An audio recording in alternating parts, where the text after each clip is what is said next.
Previous chapter में आपने inheritance के पैटर्न और उनके जेनेटिक बेसिस के बारे में पढ़ा था। मेंडल के टाइम पर यह क्लियर नहीं था कि इनहेरिटेंस के पैटर्न्स को रेगुलेट करने वाले फैक्टर्स का एक्चुअल नेचर क्या है। अगले लगभग 100 सालों में जेनेटिक मटेरियल के नेचर पर काफ़ी रिसर्च हुई और फाइनली ये समझ आया कि DNA deoxyribonucleic acid majority organism में जेनेटिक मटेरियल होता है। क्लास 11th में आप पढ़ चुके होंगे कि न्यूक्लिक एसिड न्यूक्लियोटाइड के पॉलीमर होते हैं। लिविंग सिस्टम में 2 टाइप के न्यूक्लिक एसिड पाए जाते हैं, डीएनए और आरएनए। ज़्यादातर ऑर्गेनिज्म में डीएनए जेनेटिक मटेरियल के रूप में काम करता है। कुछ वायरसेस में आरएनए जेनेटिक मटेरियल होता है, लेकिन मोस्टली आरएनए मैसेंजर आरएनए के रूप में फंक्शन करता है। इसके अलावा आरएनए के और भी रोल्स होते हैं, जैसे अडाप्टर, स्ट्रक्चरल और कुछ केसेस में कैटालिटिक मॉलिक्यूल के रूप में भी काम करता है। इस चैप्टर में हम डीएनए की स्ट्रक्चर, उसकी रेप्लिकेशन, डीएनए से आरएनए बनने की प्रोसेस, ट्रांसक्रिप्शन और जेनेटिक कोड को प्रोटीन से अमीनो एसिड सीक्वेंस को डिटरमाइन करता है, प्रोटीन सिंथेसिस, ट्रांसलेशन के बारे में पढ़ेंगे। इन सबके रेगुलेशन को एलिमेंट्री बेसिस के बारे में पढ़ेंगे। लास्ट में 6.1 डीएनए। डीएनए एक लॉन्ग पॉलीमर ऑफ डीऑक्सीराइबोन्यूक्लियोटाइड होता है। डीएनए की लेंथ को यूजुअली उसमें प्रेजेंट न्यूक्लियोटाइड या न्यूक्लियोटाइड बेस पेयर के नंबर से डिफाइन किया जाता है। ये नंबर ऑर्गेनिज्म के लिए कैरेक्टरिस्टिक होता है। एग्जांपल्स, बैक्टीरियोफेग 5X174 में 5386 न्यूक्लियोटाइड होते हैं। बैक्टीरियोफेग लैम्डा में 48502 बेस पेयर्स होते हैं। ई कोलाई में 4.6 10⁶ बेस पेयर होते हैं। बेस पेयर हमेशा डबल स्टैंडर्ड डीएनए के लिए बात की जाती है और न्यूक्लियोटाइड की हमेशा सिंगल स्टैंडर्ड के लिए बात की जाती है। ह्यूमन डीएनए में लगभग 3.3 × 10⁹ बेस पेयर होते हैं। यह हैप्लॉइड डीएनए की बात कर रहा है। 6.1.1 स्ट्रक्चर ऑफ पॉलीन्यूक्लियोटाइड चेन। एक पॉलीन्यूक्लियोटाइड चेन डीएनए आरएनए के 3 कंपोनेंट होते हैं, nitrogenous base, pentose sugar, phosphate group. Pentose sugar 2 तरह की होती है, आरएनए में राइबोज, डीएनए में डीऑक्सीराइबोज। प्यूरिन, एडेनिन और guanine, pyrimidine, cytosine, thymine, uracil. Cytosine DNA और आरएनए दोनों में मिलता है, जबकि थाइमिन सिर्फ डीएनए में होता है, जबकि आरएनए में उसकी जगह यूरेसिल पाया जाता है। नाइट्रोजनस बेस पेंटोज शुगर के कार्बन नंबर 1 से एन ग्लाइकोसिडिक बॉन्ड के द्वारा जुड़ता है और न्यूक्लियोसाइड बनाता है। फॉस्फेट ग्रुप जुड़ने पर न्यूक्लियोटाइड बनता है। न्यूक्लियोटाइड 3' to 5' फास्फोडाइस्टर लिंकेज के थ्रू जुड़कर पॉलीन्यूक्लियोटाइड चेन बनाते हैं। डीएनए को न्यूक्लियस में एसिडिक सब्सटेंस के रूप में 1869 में फ्रेडरिक मिशर ने डिस्कवर किया था और इसे न्यूक्लियन नाम दिया था। Double helix model of DNA. 1953 में जेम्स वाटसन और फ्रांसिस क्रिक ने डीएनए के स्ट्रक्चर का डबल हेलिक्स मॉडल प्रपोज किया, जो रोजलिंड फ्रैंकलिन और मॉरिक विल्किंस के एक्सरे डिफ्रेक्शन डाटा पर आधारित था। इस मॉडल का एक इंपॉर्टेंट ऑब्जर्वेशन चारगाफ रूल था, जिसमें यह पाया गया कि डबल स्टैंडर्ड डीएनए में एडेनिन और थाइमिन का अमाउंट बराबर होता है, ग्वानिन और साइटोसिन का अमाउंट भी बराबर होता है। यानी एडेनिन, थाइमिन, ग्वानिन, साइटोसिन, इनका रेशियो हमेशा 1 आता है। इस बेस पेयरिंग की वजह से डीएनए के दोनों स्ट्रैंड एक दूसरे के कॉम्प्लीमेंटरिटी होते हैं। डबल हेलिक्स की मेन फीचर्स। डीएनए के 2 पॉलीन्यूक्लियोटाइड चेन से मिलकर बनता है। इनका बैकबोन फॉस्फेट शुगर फॉस्फेट से मिलकर बनता है। नाइट्रोजनस बेस अंदर की तरफ प्रोजेक्ट करते हैं। दोनों स्टैंड एंटी पोलैरिटी को फॉलो करते हैं, मतलब एक स्टैंड 5' to 3' और दूसरा स्टैंड 3' to 5' डायरेक्शन में चलेगा। बेस पेयरिंग हाइड्रोजन बॉन्ड के थ्रू होती है। एडेनिन थाइमिन के साथ 2 हाइड्रोजन बॉन्ड बनाता है और ग्वानिन साइटोसिन के साथ 3 हाइड्रोजन बॉन्ड बनाता है। इस तरह हमेशा एक प्यूरिन का अपोजिट पायरिमिडीन ही होता है, जिससे डीएनए हेलिक्स की विड्थ लगभग कांस्टेंट रहती है। डीएनए के 2 स्ट्रैंड्स राइट हैंडेड फैशन में कॉइल होते हैं। हेलिक्स का पिच 3.4 नैनोमीटर का होता है और हर टर्न में लगभग 10 बेस पेयर होते हैं। एक बेस पेयर से दूसरे बेस पेयर के बीच लगभग डिस्टेंस 0.34 नैनोमीटर होती है। हाइड्रोजन बॉन्डिंग के अलावा बेस स्टैकिंग भी डीएनए स्ट्रक्चर के स्टेबिलिटी को प्रोवाइड करती है। डीएनए स्ट्रक्चर को जेनेटिक इंपॉर्टेंस। बेस कॉम्प्लीमेंटरिटी की वजह से अगर एक स्ट्रैंड का सीक्वेंस पता हो तो दूसरे स्ट्रैंड का सीक्वेंस प्रिडिक्ट किया जा सकता है। अगर पैरेंटल डीएनए की दोनों स्ट्रैंड अलग हो जाएं और हर स्ट्रैंड नई स्ट्रैंड के सिंथेसिस के लिए टेम्पलेट का काम करे, तो जो नया डबल स्टैंडर्ड डीएनए बनेगा वो पैरेंटल डीएनए के भी बिल्कुल आइडेंटिकल होगा। इसी कॉन्सेप्ट पर डीएनए रेप्लिकेशन बेस्ड होता है। हाइड्रोजन बॉन्डिंग के अलावा बेस स्टैकिंग भी डीएनए स्ट्रक्चर को स्टेबिलिटी प्रोवाइड करती है। डीएनए स्ट्रक्चर की जेनेटिक इंपॉर्टेंस। बेस कॉम्प्लीमेंटरिटी की वजह से अगर एक स्ट्रैंड का सीक्वेंस पता हो तो दूसरे स्ट्रैंड का सीक्वेंस प्रिडिक्ट किया जा सकता है। अगर पैरेंटल डीएनए की दोनों स्ट्रैंड अलग हो जाएं और हर स्ट्रैंड नई स्ट्रैंड का सिंथेसिस के लिए टेम्पलेट का काम करे, तो नया डबल स्टैंडर्ड डीएनए बनेगा वो पैरेंटल डीएनए के बिल्कुल आइडेंटिकल होगा। इसी कॉन्सेप्ट पर डीएनए रेप्लिकेशन बेस्ड होती है। Central dogma. फ्रांसिस क्रिक ने मॉलिक्यूलर बायोलॉजी का सेंट्रल डोग्मा प्रपोज किया, जिसके अकॉर्डिंग जेनेटिक इन्फॉर्मेशन का फ्लो डीएनए से आरएनए और आरएनए से प्रोटीन बनना होता है। डीएनए से डीएनए बनने के प्रोसेस को रेप्लिकेशन कहते हैं। डीएनए से आरएनए बनने के प्रोसेस को ट्रांसक्रिप्शन और आरएनए से प्रोटीन बनने के प्रोसेस को ट्रांसलेशन कहा जाता है। कुछ वायरसेस में इन्फॉर्मेशन का फ्लो रिवर्स होता है, यानी आरएनए से डीएनए की तरफ प्रोसेस को रिवर्स ट्रांसक्रिप्शन कहते हैं।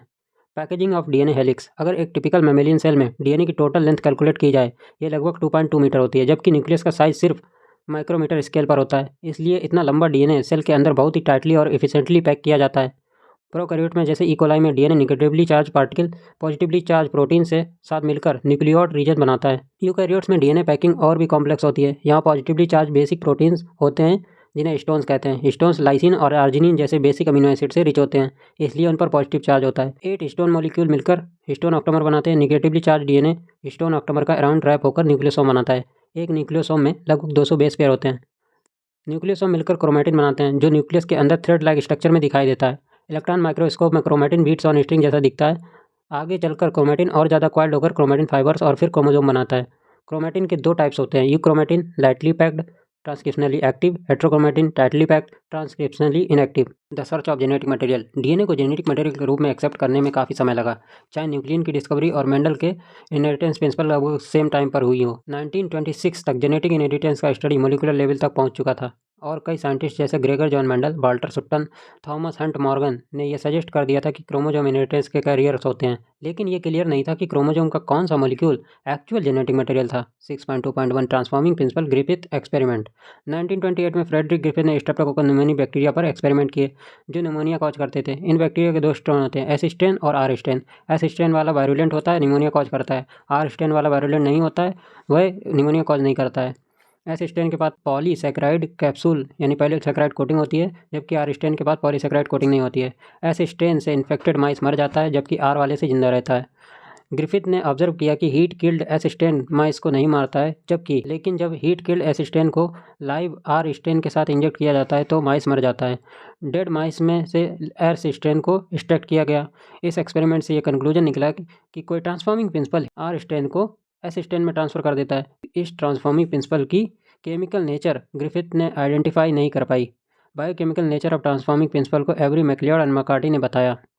1933 टू 1944 के बीच ओसवाल्ड, एवरी मैकलियॉड, मकार्टी ने ग्रिफिथ एक्सपेरिमेंट को आगे कंटिन्यू किया। उन्होंने हीट किल्ड असिस्टेंट बैक्टीरिया को डीएनए, आरएनए और प्रोटीन अलग अलग आइसोलेट किया। उन्होंने टेस्ट किया कि कौन सा सब्सटेंस आर स्टेन को एस स्टेन में ट्रांसफॉर्म कर रहा है।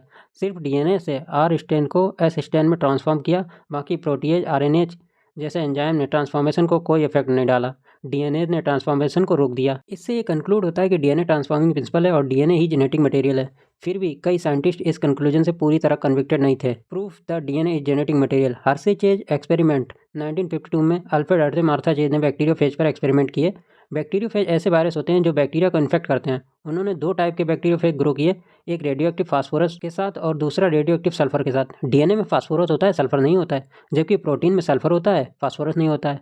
तो फास्फोरस लेवल्ड फेजेस में रेडियो एक्टिव डीएनए था और सल्फर लेवल्ड फेजेस में रेडियो एक्टिव प्रोटीन था। जब ये फेजेस ई कोलाई बैक्टीरिया को इन्फेक्ट करते हैं और फिर ब्लेंडर के थ्रू सेंट्रीफ्यूज किए जाते हैं, तो ये देखा गया कि फास्फोरस रेडियो एक्टिव बैक्टीरिया के अंदर गई। इससे क्लियर होता है कि डीएनए ही बैक्टीरिया के अंदर इंटर करता है, प्रोटीन नहीं। इस एक्सपेरिमेंट ने फाइनली प्रूव कर दिया कि डीएनए ही जेनेटिक मटेरियल है। Properties of genetic material, DNA versus RNA. Hershey Chase experiment के बाद ये कम्प्लीटली एस्टेब्लिश हो गया था डीएनए ही जेनेटिक मटेरियल है। लेकिन बाद में ये क्लियर हुआ कि कुछ वायरसेस में आरएनए भी जेनेटिक मटेरियल के रूप में काम करता है, जैसे tobacco mosaic virus, kiwi bacteriophage. इसलिए समझना जरूरी है कि डीएनए को प्राइमरी जेनेटिक मटेरियल क्यों माना जाता है, जबकि आरएनए ज़्यादा डायनेमिक रोल परफॉर्म करता है। एक मॉलिक्यूल को जेनेटिक मटेरियल के रूप में काम करने के लिए कुछ बेसिक क्राइटेरिया फुलफिल करने होते हैं। पहला, जेनेटिक मटेरियल को अपनी रेप्लिका बनाने के लिए एबिलिटी होनी चाहिए, जिससे रेप्लिकेशन कहते हैं। दूसरा, जेनेटिक मटेरियल केमिकली और स्ट्रक्चरली स्टेबल होना चाहिए ताकि लाइफ साइकिल के दौरान इसमें अनवांटेड चेंजेस ना हो। तीसरा, जेनेटिक मटेरियल में स्लो चेंजेस या म्यूटेशंस के रूप में होना चाहिए, जो इवोल्यूशन के लिए ज़रूरी होता है। चौथा, जेनेटिक मटेरियल को अपने आप को एक्सप्रेस कर पाना चाहिए मेंडेलियन कैरेक्टर्स के फॉर्म में। बेस पेयरिंग और कॉम्प्लीमेंटरिटी के रूल्स की वजह से डीएनए और आरएनए दोनों अपनी रेप्लिकेशन डायरेक्ट कर सकते हैं। प्रोटीन, ये फर्स्ट क्राइटेरिया फुलफिल नहीं करते, इसलिए प्रोटीन जेनेटिक मटेरियल नहीं हो सकता। जेनेटिक मटेरियल का स्टेबल होना बहुत ज़रूरी होता है ताकि ऑर्गेनिज्म एज, फिजियोलॉजी या लाइफ साइकिल के स्टेजेस के साथ चेंज ना हो। ग्रिफिथ के एक्सपेरिमेंट में ये स्टेबिलिटी क्लियरली दिखाई दी, क्योंकि हीट से बैक्टीरिया मर गए लेकिन जेनेटिक मटेरियल का इफेक्ट बना रहा। डीएनए की स्टेबिलिटी का एक रीजन ये भी है कि इसके दोनों स्टैंड कॉम्प्लीमेंटरिटी होते हैं। हीटिंग से स्टैंड सेपरेट हो जाते हैं, लेकिन सुटेबल कंडीशन मिलने पर फिर से रीएसोसिएट हो जाते हैं। आरएनए में हर न्यूक्लियोटाइड के दो पोजीशन पर एक रिएक्टिव ओएच ग्रुप होता है, जो आरएनए को ज़्यादा रिएक्टिव अनस्टेबल बना देता है। इसलिए आरएनए ईजिली डिग्रेडेड हो जाता है। आरएनए कैटालिटिक रोल भी परफॉर्म करता है, इस वजह से वो और ज़्यादा रिएक्टिव होता है। डीएनए केमिकली लेस रिएक्टिव होता है, स्ट्रक्चरली ज़्यादा स्टेबल होता है। इसलिए डीएनए जेनेटिक मटेरियल के रूप में प्रीफर किया जाता है। डीएनए में यूरेसिल की जगह थायमिन होता है, जो डीएनए को एक्स्ट्रा स्टेबिलिटी प्रोवाइड करता है। डीएनए और आरएनए दोनों म्यूटेट करते हैं, लेकिन आरएनए ज़्यादा फास्ट म्यूटेट करता है क्योंकि वो ज़्यादा अनस्टेबल होता है। इसी वजह से आरएनए वायरस फास्ट इवॉल्व करते हैं। आरएनए डायरेक्टली प्रोटीन के सिंथेसिस के लिए कोड करता है, इसीलिए वो कैरेक्टर्स को इजीली एक्सप्रेस कर पाता है। डीएनए प्रोटीन को बनाने के लिए आरएनए पर डिपेंड करता है। प्रोटीन सिंथेसिस मशीनरी का इवोल्यूशन आरएनए के अराउंड हुआ है। इस डिस्कशन से ये क्लियर होता है कि डीएनए और आरएनए दोनों जेनेटिक मटेरियल के रूप में फंक्शन कर सकते हैं, लेकिन डीएनए ज़्यादा स्टेबल होने की वजह से जेनेटिक इन्फॉर्मेशन को स्टोरेज के रूप में लिए सबसे अच्छा है, जबकि आरएनए ट्रांसफ़र और एक्सप्रेशन के लिए सबसे अच्छा है। डीएनए रेप्लिकेशन, वाटसन और क्रिक ने डीएनए की डबल हेलिक्स स्ट्रक्चर प्रपोज करते ही डीएनए रेप्लिकेशन का बेसिक मैकेनिज्म भी सजेस्ट कर दिया था। उनके अकॉर्डिंग डीएनए की दोनों स्ट्रैंड सेपरेट हो जाती हैं और हर स्ट्रैंड नई स्ट्रैंड के सिंथेसिस के लिए टेम्पलेट का काम करती है। इसी तरह से जो नया डीएनए स्ट्रैंड बनता है उसमें एक पेरेंटल स्ट्रैंड और एक न्यूली सिंथेसाइज स्ट्रैंड होती है।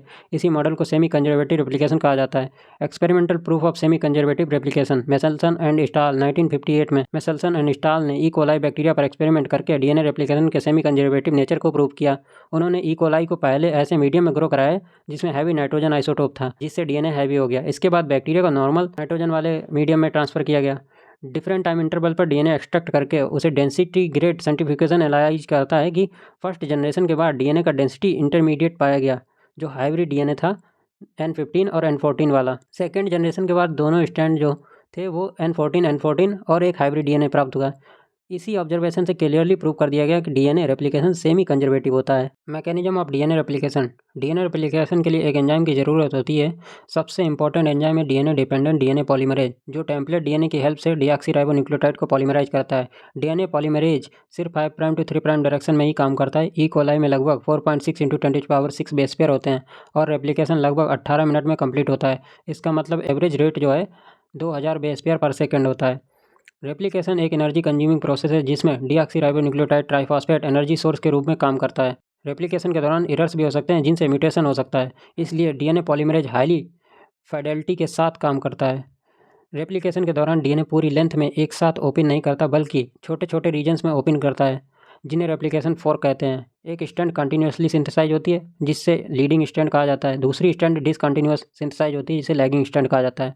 लैगिंग स्ट्रैंड पर ओकाजाकी फ्रेगमेंट बनते हैं जिन्हें बाद में डीएनए लैगेज के द्वारा जोड़ा जाता है। डीएनए पॉलीमरेज रेप्लिकेशन स्टार्ट नहीं कर सकता, इसलिए प्राइमर की जरूरत होती है जो आरएनए प्राइमर होता है। रेप्लिकेशन डीएनए के स्पेसिफिक साइट से स्टार्ट होती है जिन्हें ओरिजिन ऑफ रेप्लिकेशन कहते हैं। यूकैरियोटिक सेल्स में डीएनए रेप्लिकेशन सेल साइकिल के एस फेज में होती है। अगर रेप्लिकेशन के बाद सेल डिवीजन ना हो तो पॉलीप्लॉइडी हो सकती है। ट्रांसक्रिप्शन डीएनए से आरएनए बनने का प्रोसेस। डीएनए की एक स्ट्रैंड से जेनेटिक इन्फॉर्मेशन को आरएनए में कॉपी करने के प्रोसेस को ट्रांसक्रिप्शन कहते हैं।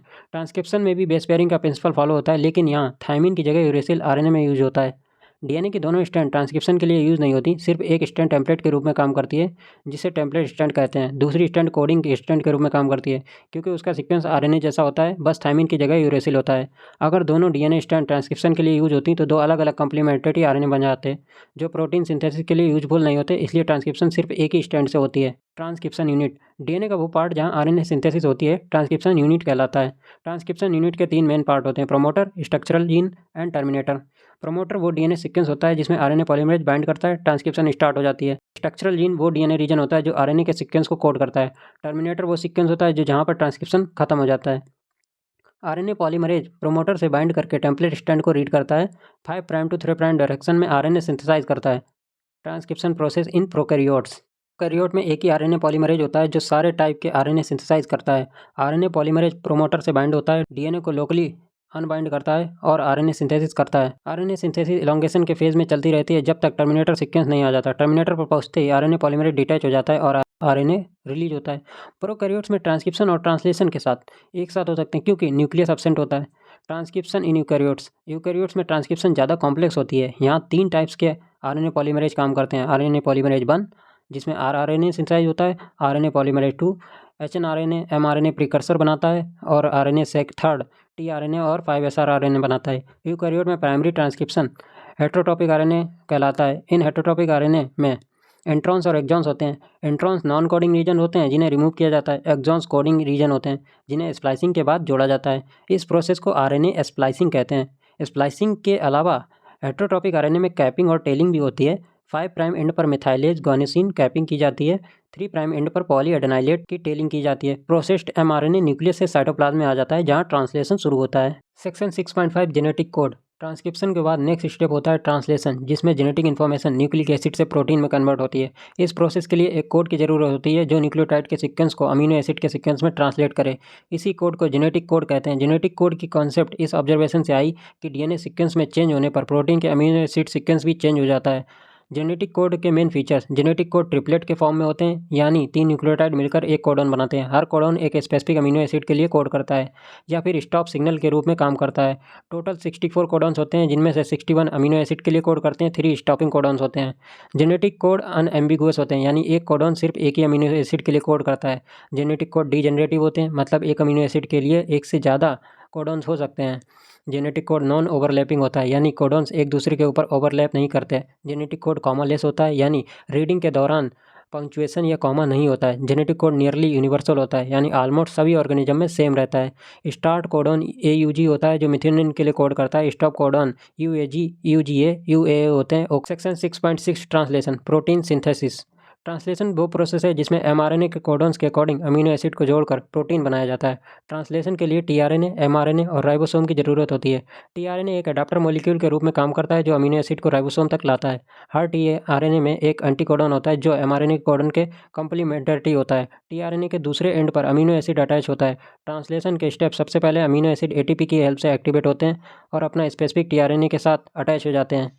इस प्रोसेस को अमीनोसाइलेशन कहते हैं। राइबोसोम mRNA के स्टार्ट कोडॉन पर असेंबल होता है और इनिशिएटर tRNA बाइंड करता है। एलोंगेशन फेज में राइबोसोम mRNA पर कोडॉन से कोडॉन मूव करता है और अमीनो एसिड पेप्टाइड बॉन्ड के थ्रू जुड़ते जाते हैं। पेप्टाइड बॉन्ड फॉर्मेशन राइबोसोम की कैटालिटिक एक्टिविटी से होता है, जिसमें rRNA मेजर रोल प्ले करता है। जब स्टॉप कोडॉन आता है तो रिलीज फैक्टर बाइंड करते हैं और पॉलीपेप्टाइड चेन राइबोसोम से रिलीज हो जाती है। ट्रांसलेशन के बाद प्रोटीन अपनी फाइनल फंक्शनल शेप में एक्वायर हो जाती है। Section 6.7 regulation of gene expression. Gene expression का मतलब होता है जीन से फंक्शनल प्रोटीन या RNA का बनना।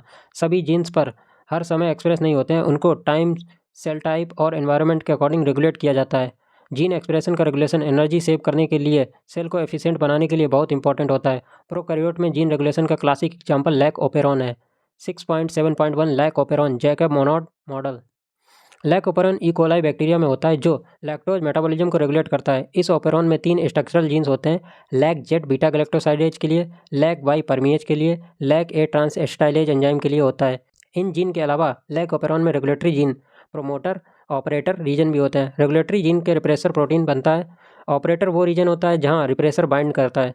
प्रोमोटर वो साइट होती है जहाँ RNA पॉलीमरेज बाइंड करता है। लैक ओपेरॉन ऑफ कंडीशन, जब लैक्टोज एब्सेंट होता है, रिप्रेसर प्रोटीन ऑपरेटर से बाइंड हो जाता है। इससे RNA पॉलीमरेज आगे नहीं बढ़ पाता और ट्रांसक्रिप्शन नहीं होती है। इस कंडीशन में लैक ओपेरॉन ऑफ रहता है। लैक ओपेरॉन ऑन कंडीशन, जब लैक्टोज प्रेजेंट होता है तो लैक्टोज का डेरिवेटिव एलोलैक्टोज रिप्रेसर से बाइंड करता है। रिप्रेसर इनएक्टिव हो जाता है और ऑपरेटर से हट जाता है। अब RNA पॉलीमरेज प्रोमोटर से बाइंड करके स्ट्रक्चरल जीन का ट्रांसक्रिप्शन स्टार्ट कर देता है। इस कंडीशन में लैक ओपेरॉन ऑन हो जाता है। ये नेगेटिव रेगुलेशन का एग्जाम्पल है, क्योंकि रिप्रेसर जीन एक्सप्रेशन को रोकता है। जीन रेगुलेशन का ये सिस्टम बैक्टीरिया को एनवायरनमेंट के अकॉर्डिंग अडाप्ट करने में मदद करता है। Section 6.8 human genome project. DNA में प्रेजेंट न्यूक्लियोटाइड का कंप्लीट सीक्वेंस किसी ऑर्गेनिज्म की जेनेटिक इन्फॉर्मेशन को डिफाइन करता है। ह्यूमन जीनोम प्रोजेक्ट का एक इंटरनेशनल साइंटिफिक रिसर्च प्रोजेक्ट था, जिसका एम था पूरे ह्यूमन जीनोम का न्यूक्लियोटाइड सीक्वेंस डिटरमाइन करना। इस प्रोजेक्ट की शुरुआत 1990 में हुई थी और इसका कंप्लीशन 2003 में सक्सेसफुली कंप्लीट हुआ। ह्यूमन जीनोम में लगभग 3 × 10⁹ बेस पेयर होते हैं। अगर इन बेस पेयर को बुक्स में लिखा जाए, जिसमें हर पेज 1000 लेटर्स हो, तो लगभग 3300 बुक्स चाहिए होंगी। Objective of human genome project. Human genome project के मेन ऑब्जेक्टिव ये था कि ह्यूमन जीनोम में प्रेजेंट सभी जीन्स अबाउट 20,000 to 25,000 को आइडेंटिफाई करना, 3 बिलियन बेस पेयर का कंप्लीट सीक्वेंस डिटरमाइन करना, डाटा को डाटा बेसिस में स्टोर करना, डाटा एनालिसिस के लिए बेटर टूल्स डेवलप करना, एथिकल, लीगल और सोशल इश्यूज़ को एड्रेस करना। मेथड जो ह्यूमन जीनोम प्रोजेक्ट में यूज किए गए। ह्यूमन जीनोम को सीक्वेंस करने के लिए 2 अप्रोचेस यूज की गई।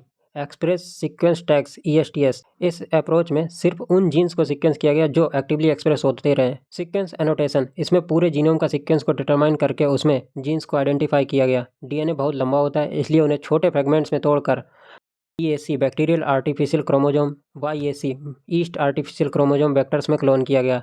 सीक्वेंसिंग के बाद कंप्यूटर सॉफ्टवेयर की हेल्प से फ्रेगमेंट को असेंबल किया गया। इस प्रोसेस को बायोफॉर्मेटिक्स कहते हैं।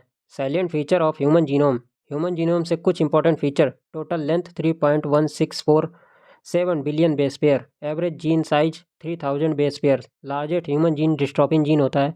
जीन सिर्फ 2% जीनोम का ही हिस्सा बनाते हैं। 99.9% न्यूक्लियोटाइड सीक्वेंस सभी ह्यूमंस में सेम होता है। रिपीटेटिव सीक्वेंस जीनोम का बड़ा हिस्सा होते हैं। क्रोमोसोम 1 मैक्सिमम जीन्स रखता है, Y क्रोमोसोम में मिनिमम जीन्स होते हैं। ह्यूमन जीनोम में लगभग 1.4 million SNPs single nucleotide polymorphism identify किए गए हैं। ये वेरिएशन डिजीज़ मैपिंग और एवोल्यूशनरी स्टडीज़ में यूजफुल होते हैं। Application of human genome project. Human genome का मेजर एप्लीकेशन जेनेटिक डिजॉर्डर का डायग्नोसिस करना, पर्सनलाइज मेडिसिन बनाना, कैंसर रिसर्च में, एवोल्यूशनरी बायोलॉजी में, एग्रीकल्चर और बायोटेक्नोलॉजी में, understanding of human biology eight molecular level में किया गया। ह्यूमन जीनोम प्रोजेक्ट ने बायोलॉजी को एक नई दिशा दी जिससे जीनोमिक्स कहा जाता है। 6.9 डीएनए फिंगरप्रिंटिंग। डीएनए फिंगरप्रिंटिंग एक ऐसा टेक्निक है जिसके थ्रू इंडिविजुअल का डीएनए में प्रेजेंट डिफरेंस को आइडेंटिफाई किया जाता है। ये टेक्निक इस फैक्ट पर बेस्ड है, इंडिविजुअल का डीएनए सीक्वेंस यूनिक होता है। एक्सेप्शनल आइडेंटिकल ट्विंस को अगर छोड़ दें तो सभी इंडिविजुअल का डीएनए सीक्वेंस यूनिक होता है। डीएनए में कुछ रीजन ऐसे होते हैं जो रिपीट होते रहते हैं और इनकी लेंथ को नंबर ऑफ इंडिविजुअल में डिफरेंट होती है। इन रीजन्स को रिपीटेटिव डीएनए सीक्वेंस कहते हैं। Basic of DNA fingerprinting. DNA fingerprinting का मेन बेसिस है VNTRS, variable number of tandem repeats. VNTRS जो होता है शॉर्ट डीएनए सीक्वेंस होते हैं जो जीनोम में मल्टीपल टाइम्स रिपीट होते रहते हैं। रिपीट यूनिट के नंबर वेरिएशन की वजह से हर पर्सन का डीएनए पैटर्न डिफरेंट होता है। ये वेरिएशन हेरिटेबल होती है। पेरेंट से ऑफस्प्रिंग रिलेशनशिप में डीएनए फिंगरप्रिंटिंग कंफर्म किया जा सकता है। Steps 2 DNA fingerprinting. DNA fingerprinting में मेन स्टेप्स होते हैं। फाइनल स्टेप्स निकल के आती हैं। डीएनए को आइसोलेट किया, रिस्ट्रिक्शन एंजाइम से उसको डाइजेस्ट किया, जेल इलेक्ट्रोफोरेसिस से डीएनए फ्रेगमेंट्स को सेपरेट किया, सदन ब्लॉटिंग कराई, लेबल्ड किया, प्रोब के थ्रू हाइब्रिडाइजेशन कराया, ऑटो रेडियोग्राफी के द्वारा डीएनए पैटर्न को विजुलाइज किया, हर इंडिविजुअल्स के बाइंडिंग पैटर्न को देखा और इसी प्रोसेस को डीएनए फिंगरप्रिंटिंग कह दिया। Application of DNA fingerprinting. DNA fingerprinting के इंपॉर्टेंट एप्लीकेशन फोरेंसिक साइंस में, पैटर्निटी मैटर्निटी टेस्टिंग में, पॉपुलेशन एवोल्यूशनरी स्टडीज़ में, वाइल्ड लाइफ कंजर्वेशन में, जेनेटिक डाइवर्सिटी एनालिसिस में। आजकल PCR टेक्निक का यूज करके बहुत कम डीएनए सैंपल से भी डीएनए फिंगरप्रिंटिंग पॉसिबल हो गई है। इस टेक्निक ने मेडिकल, लीगल और बायोलॉजिकल फील्ड्स में रिवोल्यूशन लाया है। डीएनए और आरएनए दोनों न्यूक्लिक एसिड हैं, लेकिन डीएनए से ज़्यादा स्टेबल होने की वजह से मेन जेनेटिक मटेरियल माना जाता है। डीएनए की डबल हेलिक्स स्ट्रक्चर रेप्लिकेशन को पॉसिबल बनाती है। सेंट्रल डोग्मा के अकॉर्डिंग डीएनए से आरएनए, आरएनए टू प्रोटीन बनती है। रेप्लिकेशन सेमी कंजर्वेटिव होती है। ट्रांसक्रिप्शन और ट्रांसलेशन के थ्रू जेनेटिक इन्फॉर्मेशन एक्सप्रेस होती है। जीन रेगुलेशन सेल्स को एफिशिएंट बनाता है। Human genome project DNA fingerprinting ने मॉडर्न बायोलॉजी को नया डायमेंशन दिया है। End of chapter.